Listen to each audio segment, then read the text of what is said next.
कृष्ण कन्हैया लाल की जय। हरिशरणम हरिशरणम हरिशरणम।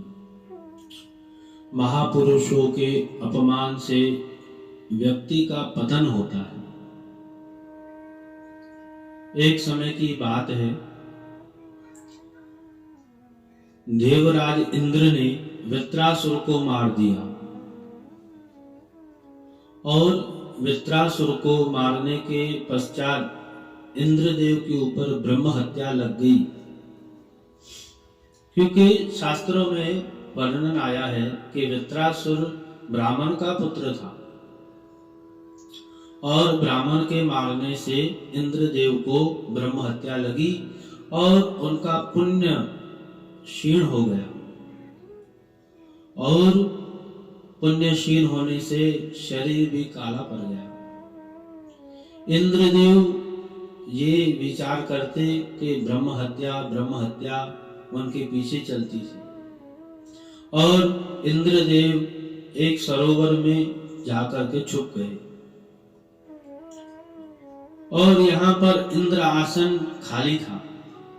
क्योंकि शास्त्रों में वर्णन आता है कि 100 अश्वमेघ जो व्यक्ति करता है मनुष्य, वो इंद्र पद का अधिकारी हो जाता है। देवता ने देवगुरु बृहस्पति से वार्तालाप की कि इंद्र आसन खाली है, क्या किया जाए। देवगुरु ने कहा कि एक राजा हैं, राजा नहुष, उनका राज तिलक करके यहाँ पर इंद्र आसन पे बिठा दिया जाए। गुरुदेव की आज्ञा मान करके देवताओं ने राजा नहुष को इंद्र के गद्दी पर बिठाया और महाराज इंद्र का वैभव तो क्या कहे। चारों तरफ दास दासियां, नृत्य, रोज ही सुख भोगता था राजा नहुष। परंतु ये सुख भोग करने के पश्चात उनकी मति जो है एक अलग तरीके की हो गई। क्योंकि देखिए ऐसा है कि व्यक्ति को ज्यादा मद हो जाता है तो उसका पतन होता है, इसलिए अपने आप को संभालना चाहिए। तो यहाँ पर राजा नहुष जो है विचार करने लगे कि बहुत समय हो चुका है, हम तो इंद्र हैं, इंद्र का सब सुख हमें प्राप्त है, परंतु महारानी शची देवी कहाँ है। हमारा अधिकार है उनके ऊपर, क्योंकि वर्तमान में तो हम ही इंद्र हैं। और ये बात पूरी माता शची को पता चली, शची देवी को। ब्राह्मण देवता जब जजमानों से पूजा करवाते हैं तो कहते हैं शची पुरंदराभ्याम नमः। शची यानी कि इंद्राणी, पुरंदर नाम के इस समय वर्तमान में इंद्रदेव। तो शची देवी को पता चला। शची देवी ने कहा कि मैं तो पतिव्रता हूं और ये तो मद में आकर के कुछ भी कह रहा है नहुष। और उन्होंने भागते भागते जाकर के गुरुदेव बृहस्पति के यहाँ गए और पूरी वार्तालाप करके सुनाई। गुरुदेव ने कहा, बृहस्पति जी ने, आप चिंता मत करिए, समाधान निकाला जाएगा। बहुत ही विचार करने के बाद देवगुरु बृहस्पति ने कहा कि एक काम करिए, आप इनको संदेशा भिजवाइए कि जब सप्त ऋषियों के साथ में आप दिखाई देंगे तब मैं आपके सामीप्य यानी कि सामने आऊंगी। संदेशा भिजवाया और महाराज नहुष तो अपने आपे में थे ही नहीं। उन्होंने सप्त ऋषियों को बुला करके कहा कि पालकी उठाओ और मुझे ले चलो। और महाराज इंद्र की बात तो माननी पड़ेगी, परंतु देखिए यहाँ पर राजा नहुष क्षत्रिय हैं और उन्होंने ब्राह्मण ऋषियों से पालकी उठाई, यानी कि पहला अपराध तो यहाँ ही हो गया। और उन्होंने पालकी उठवाई और पालकी तो देखिए ऋषि महर्षि अपने ही विचार से चल रहे थे, क्योंकि रास्ते पर चींटी है, कोई मर न जाए पैरों में, इसलिए वो अपने विचार से चल रहे थे, धीमी धीमी चाल। और राजा नहुष कह रहे थे कि सर्प के भांति मत चलो, जल्दी चलो, तेज चलो।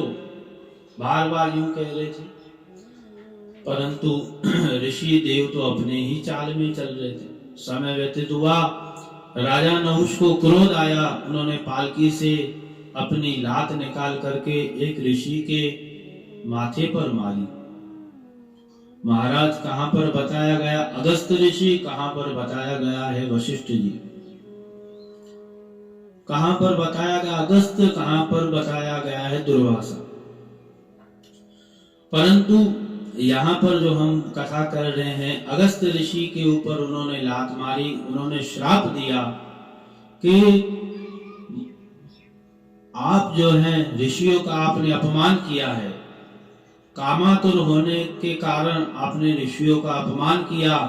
आप हमें सर्प सर्प के बाती कह रहे थे, हम आपको श्राप देते हैं, आप पृथ्वी लोक पर चले जाएंगे, अजगर सर्प बनेंगे, और जब पांडव लोग आपके ऊपर कृपा करेंगे तब आप इस श्राप से मुक्त हो जाएंगे। तो यहाँ पर अजगर बन करके घूमने लगे राजा नहुष।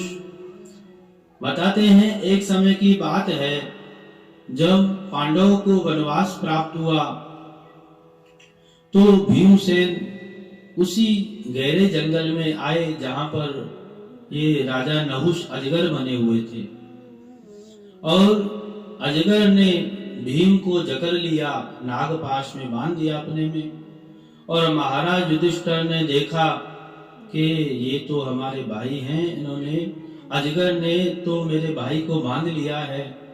उन्होंने कहा कि आप इन्हें छोड़ दीजिए। उन्होंने कहा एक ही शर्त पर छोड़ूंगा, आप मुझे प्रश्न का उत्तर दीजिए तो मैं आपको छोड़ दूंगा। उन्होंने प्रश्न किए, उन्होंने उत्तर दिए।